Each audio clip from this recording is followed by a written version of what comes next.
As we get ready to enter into a chapter looking at polynomial functions, we want to go back and remind ourselves of some of the rules as far as how we handle exponential expressions. So today our goal is to use properties of exponents to evaluate and simplify expressions involving powers. And just quickly reminding ourselves of a couple of things. Multiplying powers with the same base, we're going to add the exponents.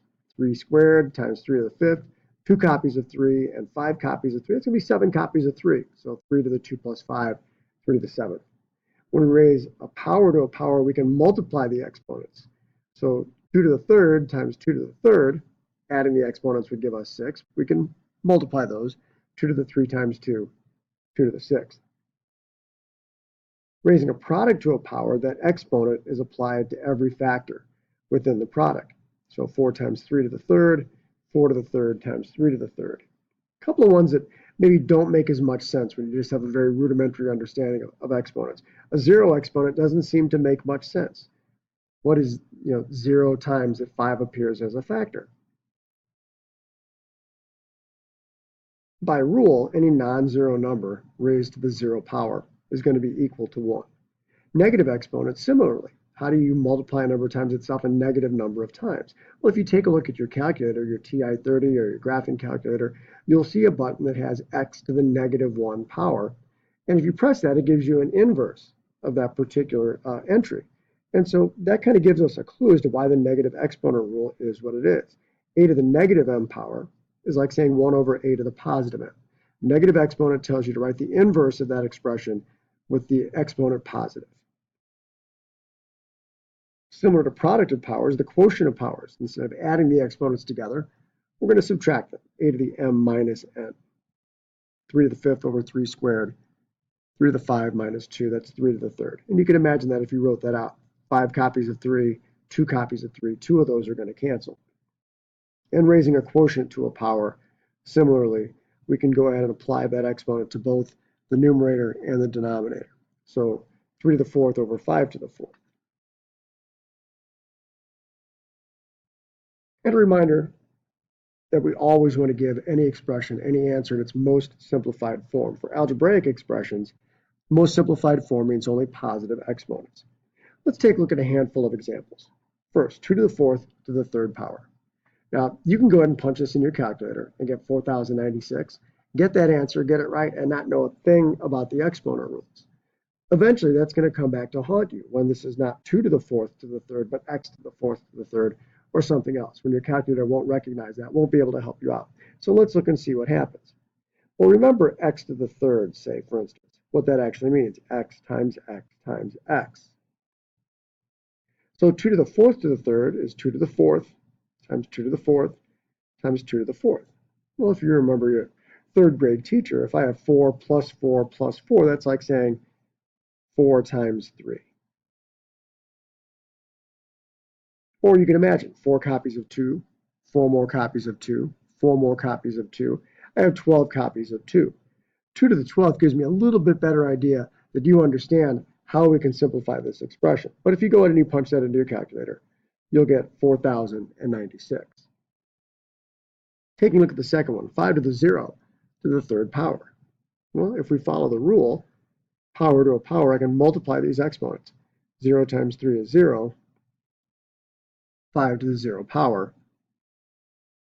Well, that's equal to 1 by rule. Others in class, they took a look at this and they recognized 5 to the 0 equal to 1. And they said now 1 to the third, that's going to equal 1.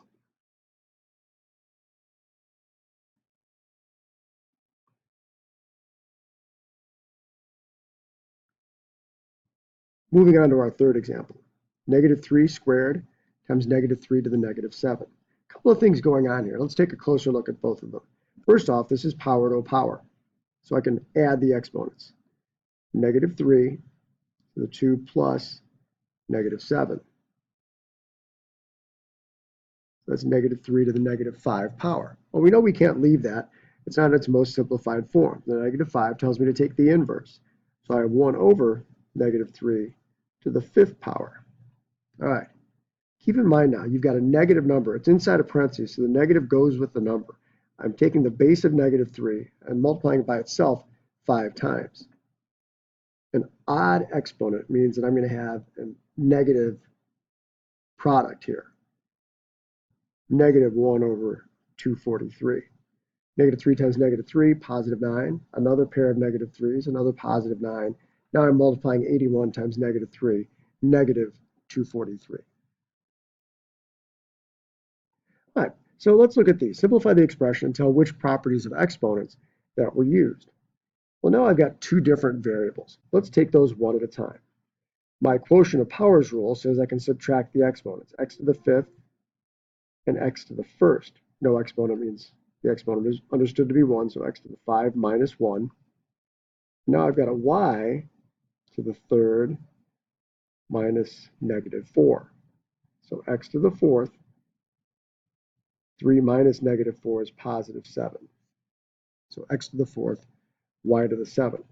So in this case, we used the quotient of powers and we used product of powers.